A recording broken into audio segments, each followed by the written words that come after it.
Guys, welcome back for another video of Service Reset My Car. Today I'm going to show you how you can reset the Smart for 2. It's an old one, 2000 model. I'm going to show you how you can reset and get rid of the wrench indicator appearing here. After changing the oil or servicing the car, you have to get rid of that. Before we start, I want to mention our YouTube channel, Service Reset My Car. Have a look at our channel for more videos on different model cars. Use the comment area if you have any questions, and I'll get back to you as soon as possible. Okay, first of all is turn the ignition off, then turn the ignition on to the second position, and then we have to press a button over here.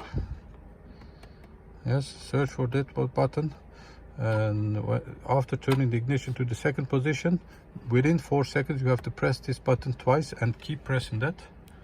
So ignition on, 1, 2, keep pressing that, turn the ignition off while pressing the button and back the ignition on, and keep pressing this button till the indicator disappears and comes to 10,000 in this case.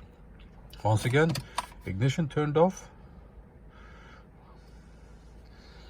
ignition turned on, twice, 1, 2, hold it, ignition off, ignition on while holding it, and after a few seconds you'll see that the indicator will disappear. And that was it. I hope you enjoyed this video. Did you enjoy it? Give us a thumbs up, and hope to see you next time with another video.